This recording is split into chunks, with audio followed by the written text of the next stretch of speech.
Okay, I have been getting this request a lot. We have been filling out requests for a very long time, and now we finally got to this one, and I'm so sorry for having you guys wait on this one. We're just backed up with request and request. So we are finally no longer being backed up with requests since I got rid of that Godzilla book. That thing was taking forever, so it had to go. I'm so sorry, but it had to go. But we are finally on this one. I believe this is almost the last request, but this is a Michael Myers. It's just a one shot. They just wanted a sweet Michael Myers. I don't know if they wanted a book or not, so we're just gonna do one shots for right now because I am not ready to get into another book. Not yet. We're still finishing another one. So, this is by, I don't know how, I'm not even gonna try to pronounce that name. So, let's get right into it. I am very excited for this one. First Snowfall, Michael Myers ex-reader. Wow, you said, staring starry-eyed out the window, breath fogging up the glass that displayed the first big snowfall of the year. Blankets of white fluffy snow covered everything in sight. It's really coming down out here, Michael. Do you see? You turned your head around toward your quiet boyfriend. The only sort of response you received was a soft grunt. Do you like snow, Mikey? You asked as you made your way over to where he was sitting. Michael shrugged, appearing disinterested. Tilting your head to the side slightly, you spoke up again. When's the last time you ever did anything in snow? Like build a snowman? Michael sighed before signing. When I was a kid. You gasped. You gasped in a fake, exaggerated way. No way! It's been that long? Well, we've got to change that. You reached down and grabbed his arm and gave a tug. Come on! The man blinked at you from behind his mask, unmoving. Come on, Mikey! Let's go play! I'm bored! You whined, knowing it would annoy him. He usually would give in to your pouting, though. You tugged on his arm with all your weight, and much to your dismay, he wasn't budging an inch. You knew he was probably smirking underneath the mask, too. That jerk. Fine, I'll go by myself. You huffed and go over to your closet and pull out your coat, gloves, and a hat. After you dressed yourself up for a cold, you made your way back to the back door. As you opened it, you made it to a point to shout out, I'll just be out there having fun without you, before shutting the door behind you. The snow made that satisfying crunching sound underneath your shoes, and you instantly smiled. You looked up and big sight took in the sight. Big fluffy snowflakes fell from the gray sky, with no end in sight. The bare trees had frost on them, and icicles hung from every house in the area. Illinois was no stranger to snow in winter, but it feels like it's been too long since the snow has been this pretty. It usually gets nasty really quick. It only took a few minutes before you felt that familiar feeling of being stalked. Michael was watching you, and you knew it. It was time to make him see what he was missing out on. So you reached down and began to roll the snow into a huge ball until it got bigger and bigger. Some time passed as you stepped back to admire your snowman, complete with sticks for arms and a scarf. He was looking fantastic. You didn't quite have a carrot for the nose, but that's okay. And suddenly an icicle was impaling your snowman's chest. What the heck? You peeked around your now deceased snowman to see Michael standing there staring at you. Really, Michael? You had to make this guy another one of your victims? He's been alive for like 2 minutes, you shouted, putting your hands on your hip. Michael stared at you and Even with the mask on, you knew those eyes were saying, yeah, what are you gonna do about it? You turned you turned towards your fallen friend and gave him a slight pat. I'm sorry, buddy, but I'll avenge you, you whispered to it. Grabbing a chunk of snow off the poor snowman, you rolled it into a ball and grinned and threw it as hard as you could at Michael. Splat! The snow hit him right in the face. Well, mask, and oh, oh no. He wiped the snow off, and you could see the snow got right into his eye holes of the mask, and it trapped between his skin and the mask. Oh God, he's gonna kill you for this. But you couldn't stop your howling laughter. If looks could kill, you'd be dead 100 times over by now. You kept laughing until you saw him tug his mask off. Your laughter faded as you took in his appearance. It wasn't everyday occurrence that you could see his face, much less in the daylight like this. But each and every time it happened, you were reminded at how handsome he was. Then you saw the snow dripping down his handsome face, and you had to cover your mouth to keep you from laughing again. That is, until he tossed his mask down in the snow and stepped forward to the snowman and yanked out the icicle. Oh no, you whispered. You made him mad, and now you were about to feel the same consequences as your poor snowman. You turned around and took off running. There wasn't much of anywhere to hide in your backyard, but you had to get away from the wrath of Michael Myers. Shit, fuck, damn it. You spat out every curse word imaginable as you bolted behind your shed and hid. You heard the sound of footsteps coming towards the shed. What do I do? What do I do? You thought to yourself, your heart hammering in your chest. You spotted the bush that was beside the shed and ducked behind there, hoping that Michael wouldn't notice you. The crunching sounds of footsteps grew louder before stopping right in front of the bush you were at. Clamming your gloved hand over your mouth to conceal your heavy breathing, you waited in silence until the footsteps walked off. You released your mouth again and sighed in relief. You realized that your relief came too far too early when you felt someone grab your ankle and drag you out and pull you up from your feet faster than you could process what was going on. A cold hand clammed down on your mouth before you could scream, and it was then that you accepted your fate. Your scream of terrors were muffled behind the large hand over your mouth as you felt it. The icicle being shoved down the back of your shirt against your skin and under your shirt and coat. The sudden cold was enough to make you squirm while Michael's strong arms held you in place. Oh, it's on now, jerk. You licked the palm of of his hand, causing him to pull his hand out of the way from your mouth. It gave you just enough time to worm your way out of his grasp and fall forward. Grabbing a handful of snow, you stood up and rolled it into a ball. You spun on your heel and whipped it at him, and he stepped out of the way just in time. You groaned and made another snowball before throwing it at him and hitting his chest successfully. You then ran behind the other side of the shed to catch your breath and grab some more snow. It was too quiet. You peeked around the corner and saw nothing. Was he just still standing there?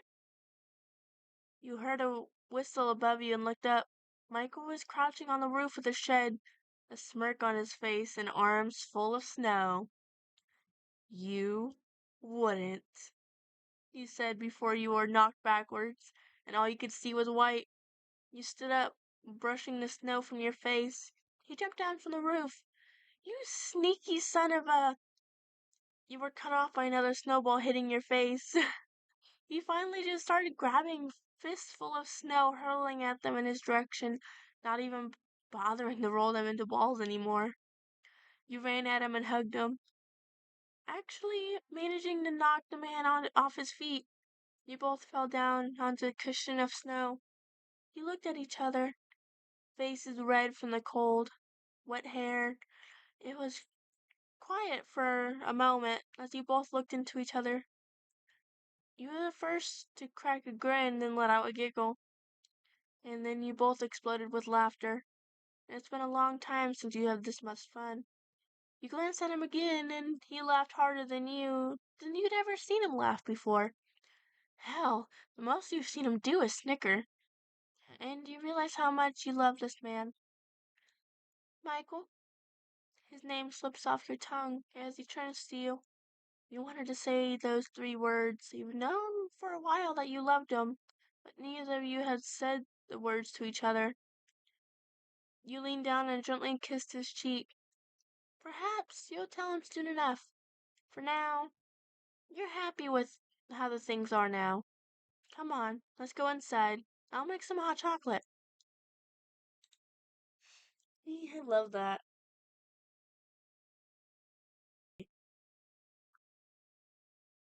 I won't lose you again. Michael Myers, ex-reader. Flashes of red and blue illuminated the walls of your home. It was your childhood home, which you had inherited from your family. The block was filled with the sounds of sirens and shouting, and the occasional gunshot. Lambton Lane was complete chaos right now, and you were starting to get scared. It was hard to see what was going on from any of your windows. Your curiosity finally got the better of you, and you opened your front door and stepped out onto the porch of your home. You had a bit of a better view from this spot, so you tiptoed forward a little bit more. Who or what was causing the commotion on Halloween in such a small town? Nothing big has happened since 1963. That was when your childhood best friend did something that no one ever expected. You shook your head and tried to snap out of those memories. So many police cars and officers all flooded to one spot. Out of one of the car emerges an older man wearing a tan trench coat. He ran towards the front door of the house as the officers all positioned themselves behind the cars and aimed their weapon towards the door. It finally hit you whose house that was. Your best friend's house. The house sat empty for so many years after they took him away.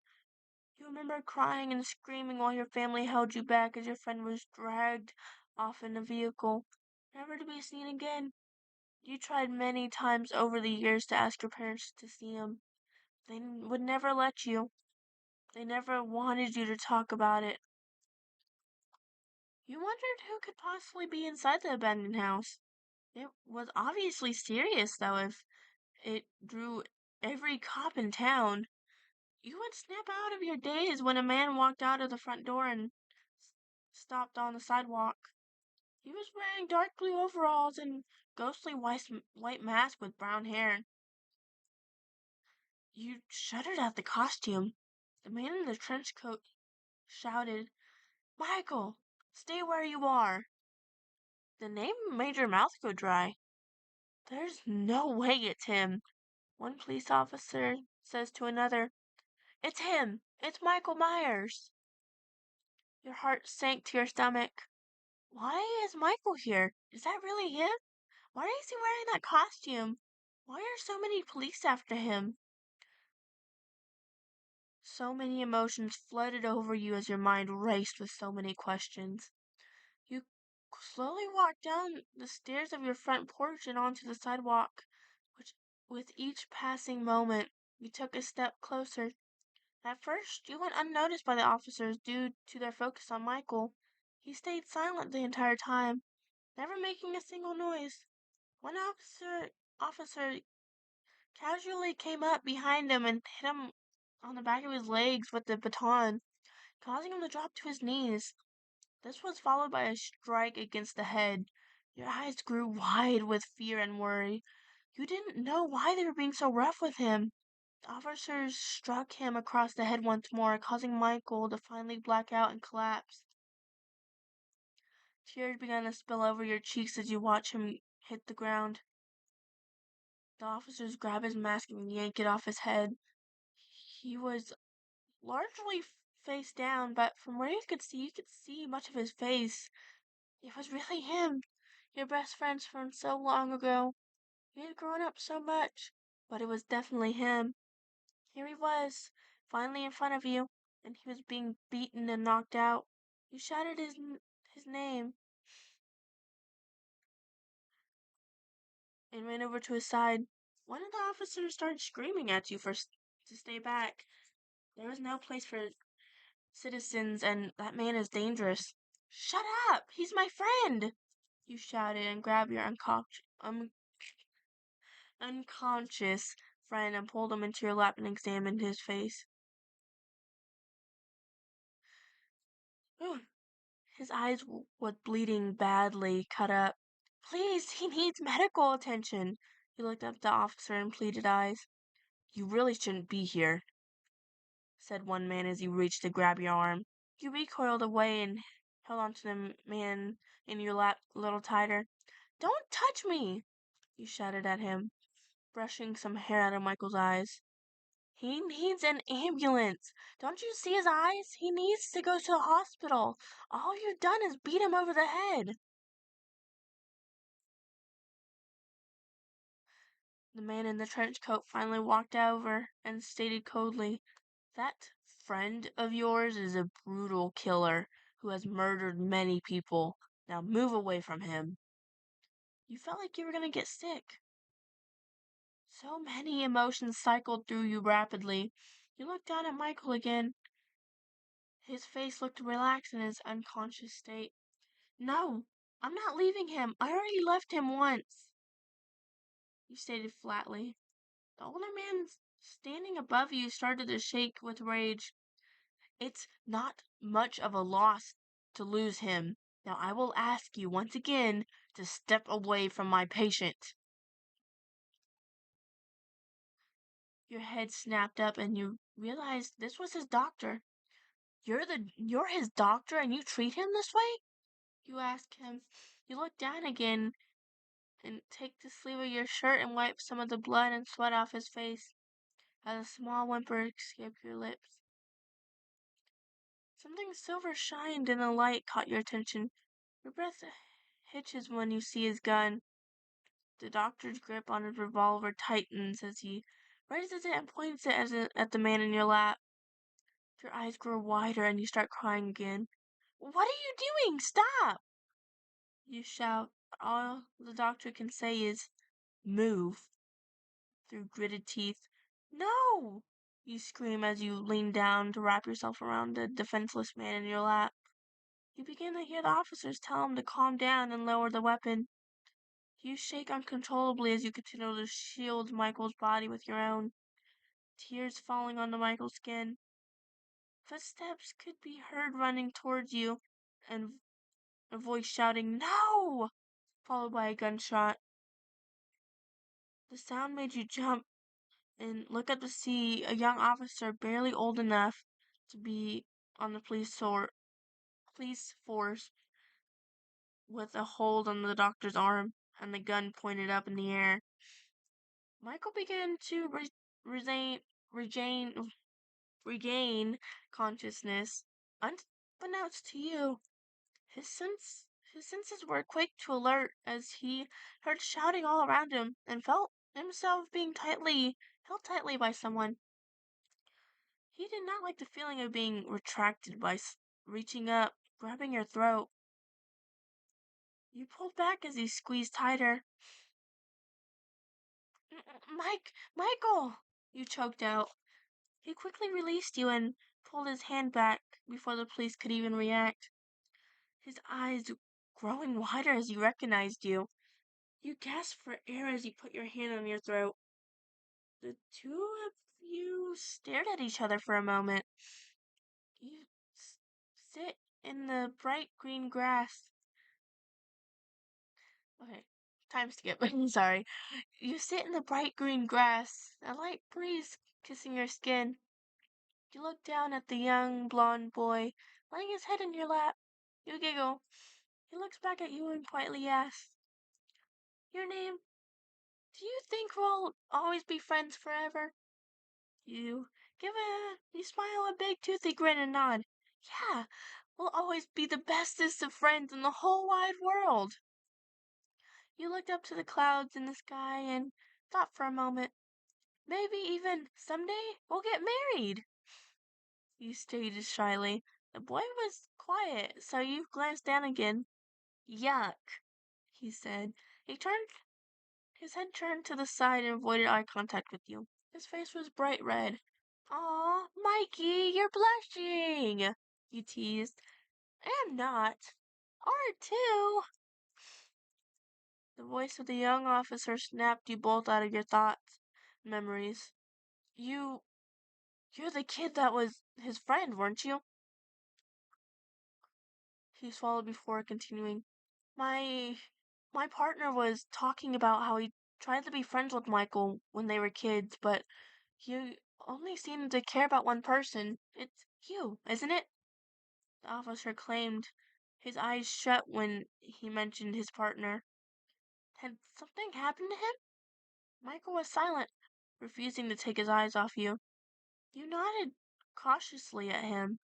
The doctor seemed to calm down, had a curious look on his face as he quietly watched the two of you. You looked back down at Michael and placed your hand on his cheek. I missed you, Mikey, you whispered at him. He leaned into your hand slightly, although he wouldn't say it out loud. You knew he missed you too. You sat at the table, nervously bouncing your leg up and down. You wore a sticker on your shirt indicating that you were a visitor.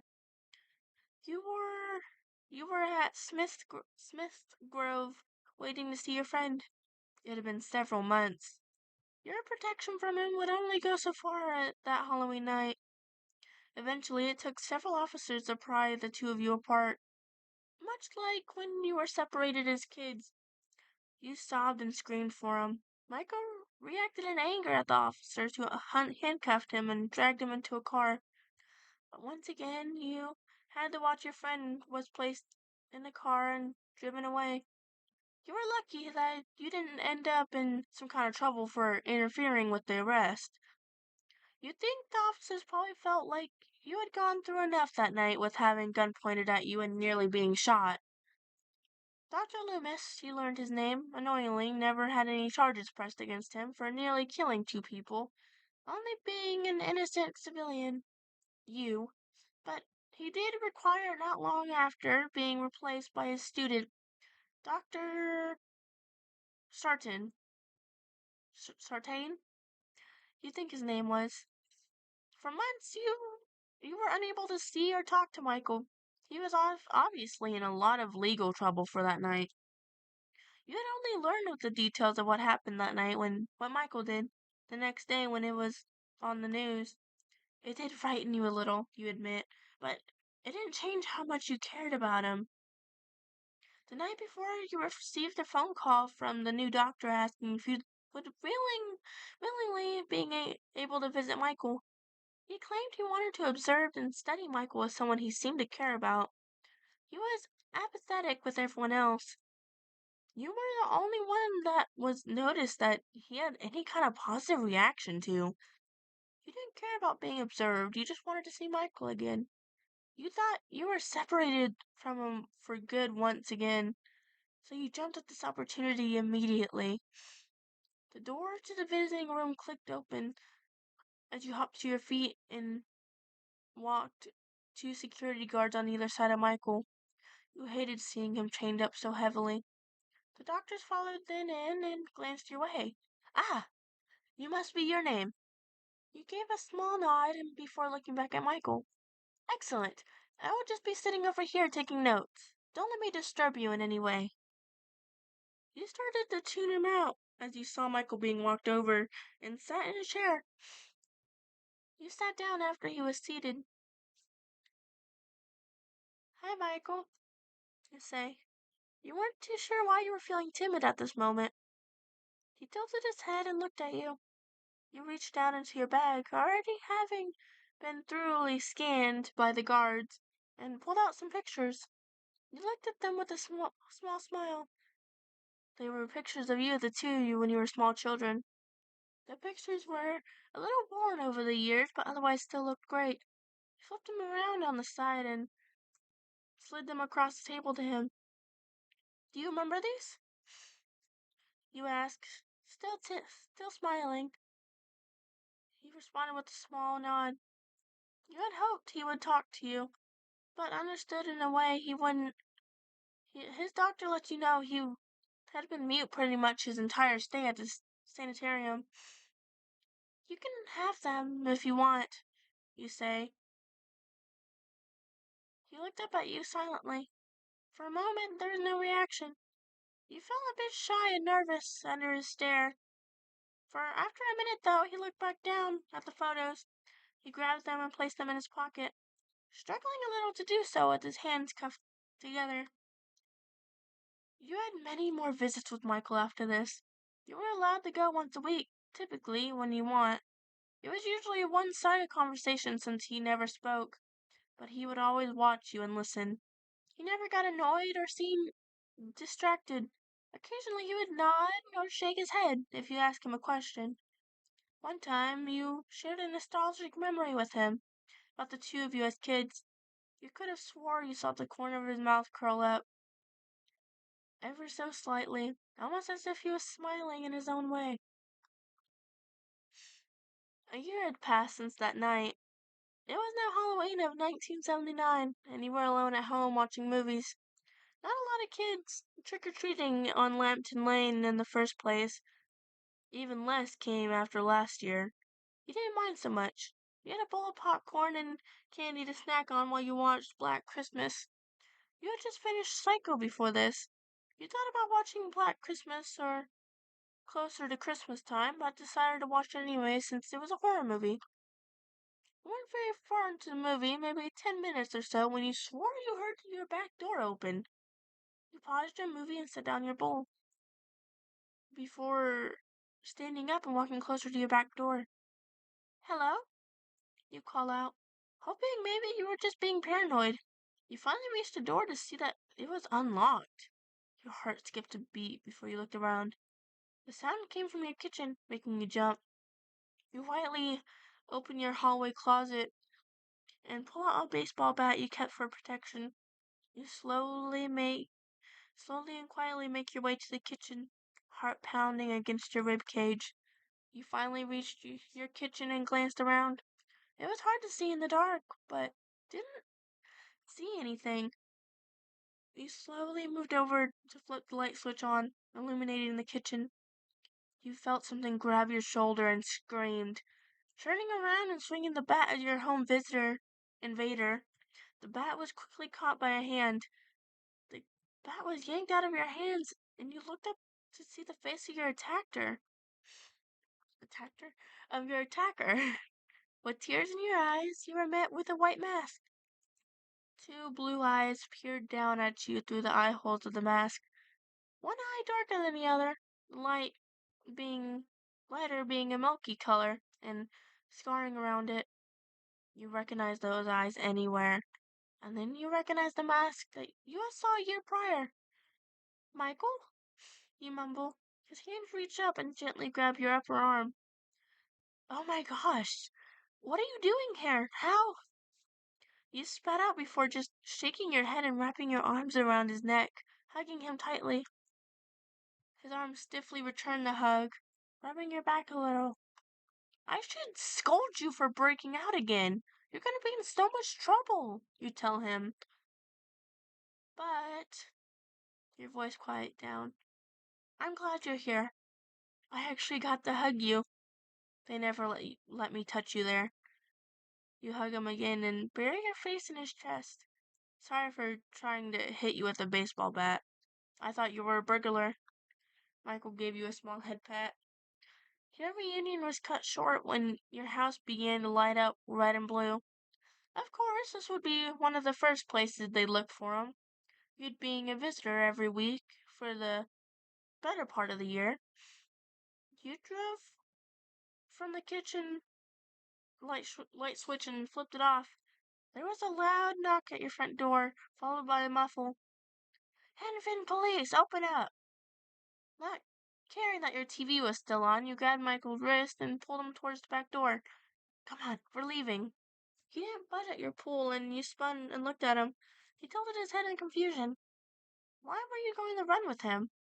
Shouldn't he be the one leaving and you staying?